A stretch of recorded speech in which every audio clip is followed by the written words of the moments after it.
statement after the game? What you thought? I mean, we shot so poorly, 33%.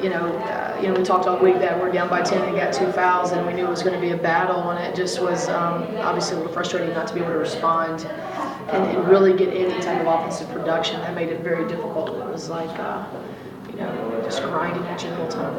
And is it more Fordham, or was it something you guys weren't doing that you thought you could have done better job? I think it's, obviously in this case, a combination of both. I mean, I think they play very physical. I don't think it was quite as physical as they played us last year, and then they changed some things up and played a little bit more of a sag off of things, and that kind of affected the kids a little bit, affected their confidence. We had some of that confidence up and down just a little bit. So, I think, this group is ready to go. They're ready to bounce back. But, it's certainly definitely, we don't take this easy. We don't take this loss easy. We just got to keep growing from it. Yeah, only 1 3-pointer for the night for you guys. Is that just the same thing as you said before? Yeah, very consistent. We don't want, consistently inconsistent, right? We were inconsistent on Central Connecticut, and then we got ourselves a little bit back for Fairfield, and then kind of dropped back again. And that's one of the things that the team is just really fighting for, is to try to find some consistency in this non-conference.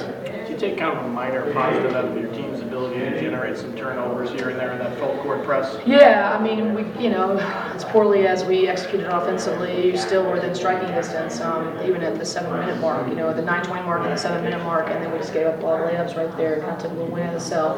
Then we had to live another way. We just didn't have as clear momentum shifts in our favor, get 2 stops in a row, to try to score, get 2 stops, boom, it just seemed like we'd score 1, maybe we'd go down and get 1 stop, and then, so it's just a little bit of that maturation situation going on, and we got to continue to push it. Would you say that getting the ball into the post tonight was an issue there?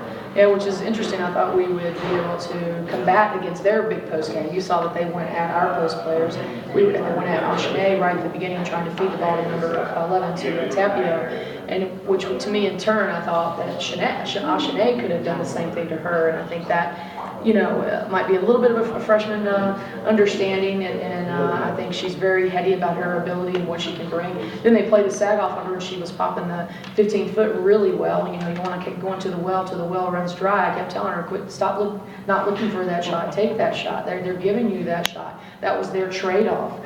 Thinking that she doesn't have that range. And so as she continues to develop and continue to gain that range, you guys see what kind of player she can be. But, it was frustrating that we couldn't play them better in the post. So is it fair to say at this point, obviously a loss that hurts, but you have such a young group right now that there's room for that maturation? That's kind of the time in the season where you can maybe stomach this a little better? Yeah, I don't think you ever stomach losses very well, and you don't want them to think that they do. And that's one thing, it's funny you guys keep talking about their youth, and we don't talk about it. We don't talk about it. And I actually said that to them before I came out here tonight. People are going to talk about it to you guys, just, have a little white noise where they don't listen to it, because, your growth is going to be up to you. You're all great ball players, Division I athletes that recruited for a reason, because you can compete and you can do well. For us here, you're all great enough to be on the floor, 1 through 14. And so that confidence, handling some blows, handling something that doesn't go your way, that's the part that we got to continue to grow up a little bit more.